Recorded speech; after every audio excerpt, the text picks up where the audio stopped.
We do have a purpose. We may not be perfect people. We may not have perfect situations, but we are still significant nonetheless. And we have been blessed with a rich body of emotions. We have emotions. We're not like roses or plants or bushes that have life without feeling. We have feelings. And when we use them properly, they are very effective in motivating you toward your destiny. I want you to be clear and understanding that purpose and passion are interconnected. Unfortunately, we live in a crazy world that we're busy all the time. Everything fast. And we are losing touch with who we are, our inner sense of passion. But it is your passion that empowers you to be able to do that thing you were created to do. We have passion through which we thrust into the throes of life to accomplish the things that we were created to do so that we can function at a higher dimension with authority and with conviction. You need passion to withstand all the obstacles that go along with your purpose. Just because you're living on purpose doesn't mean you're going to have problems. You're going to need thrust to be able to get up off the ground and to step into the field of your dreams. Even if you have not landed on the thing, at least get in the territory of the thing you are dreaming to do and that you hope to accomplish to do. And through that passion, you're able to ignite things you have never ignited before. I hear you. You're saying, I don't feel a thing. All of us go through times that we don't feel anything at all. But in order to ignite passion again, you have to be exposed. Get out of the boat, Peter. Walk on the water. Go do something you've never done before. Get involved. Get connected. Because when you are exposed, you see that there are more options than your contemporary situation at any age.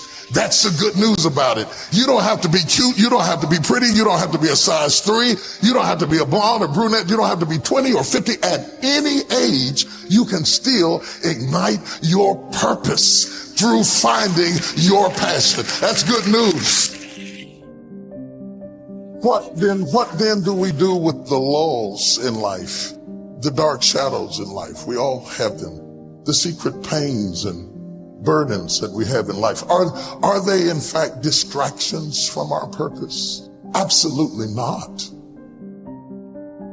I have never seen anybody who did extraordinary feats that didn't have extraordinary issues.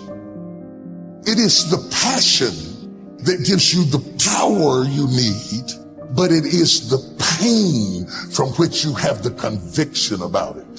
If you had not been through some pains, you would not have the burning to do what you do. I believe that children are like arrows. They need to be directed. You aim them at the thing you want them to hit, but you don't push an arrow. You pull it away from it. And it is the digression that causes the progression. If your life has been tough and it's been hard and you had to pull yourself up by your bootstraps and your childhood wasn't so good, guess what? That was just the arrow being pulled back so that when you are released, you can thrust after the thing you're after. So you don't have to grieve over what you didn't get and what didn't happen and how you were treated and who didn't raise you and who didn't love you. You don't have to grieve about it at all. Once you understand, the greater the digression, the stronger the progression. If Nelson Mandela had not been incarcerated, had not been mistreated, had not been ostracized, he would not have the passion to do what he does. If Oprah Winfrey had not gone through the things that she had gone through, she would not be so committed to making sure that everybody finds their purpose and finds their dream and everybody gets healed and everybody's okay. I'm telling you, what you think is working against you is actually working for you. My challenge in our generation is that gradually through entertainment, through television, through media, through every way possible, we are living in a generation of the dumbing down of ideas. Because we have traded effectiveness for busyness. Statistics say we are busier than any other generation we have seen in the last 300 to 400 years. We are so busy. We are busier than a one-arm wallpaper hanger. We're just busy. We are just as busy as we can be, and we think because we're busy, we're effective. But I want you to challenge your schedule for a minute and ask yourself, are you really being effective, or is your life cluttered with all kinds of stuff that demands you and drains you and taxes you and stops you from being your highest and best self? And are you substituting busyness and all the chaos that goes along with busyness from being effective? Let me tell you, a bunch of scientists got together. They began to do some research, and they began to determine that 80% of the things we do are busy things that we do in an area that is not effective, that the average person only spends 20% of their time doing the thing that they are really gifted at, created at, passionate about, excited to do. And the rest of it is all the dismal, dumb stuff that we all have to do in order to survive. Just crazy stuff that we're doing.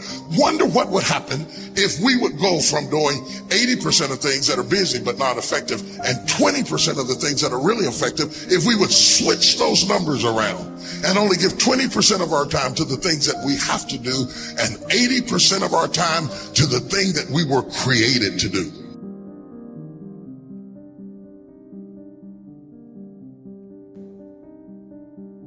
Wonder what would happen to your life. Now think about it a minute. There's a lot of things you could take from me and I could make it. You could take my suit. I got another one. You could take my car. I could get another one. You could take my house. I could get another house.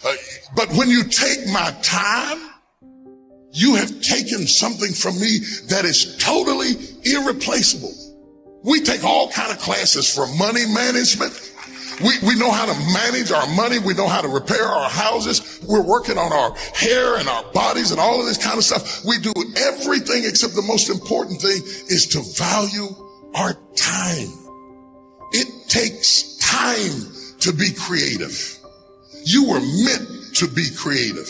You were created in the likeness and the image of a creator, and in that likeness and in that image, you have creativity.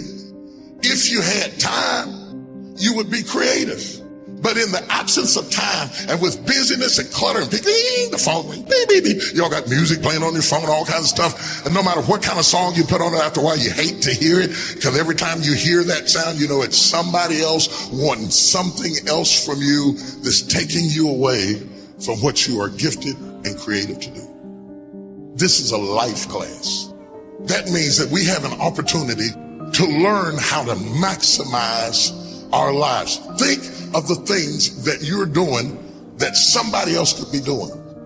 And think of yourself as a precious commodity that you are going to reserve your energy for your highest and best use.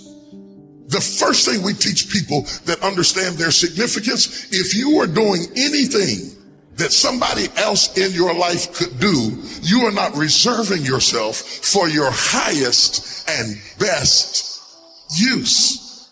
We are not using our life, our time, our energy for our highest and best use. And something in the back of this brain back here is going, ding, ding, ding, ding, ding, ding, ding, ding, ding. You're missing it. You're missing your life, your purpose, your passion, your excitement, your enthusiasm. And through these classes, what we want to do is shake you and rattle you and stir you up to understand that every moment is a gift, every second is a gift, every thought is a gift, every idea is a gift, every opportunity is a gift, everybody you meet is a gift. You are gifted with opportunities, and I want to show you how to begin to maximize what you've got.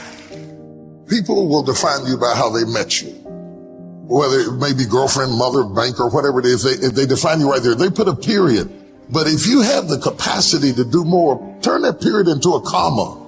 I tell people, don't let people put a period where God has put a comma. Explore all of your life, no matter how diverse it is. There are some people who have more capacity and they can handle more things, and there are other people who have to focus on one thing and do one thing well. You have to determine which one you are and be that. A lot of people don't know how to get over the past. They don't know how to forgive. They confuse forgiving with forgetting. You don't have to forget it to forgive it. They need to also realize that forgiveness is a gift you give yourself. It does not exonerate the perpetrator. It doesn't mean that they weren't wrong. It just means that I'm not going to be tied to what they did the rest of my life.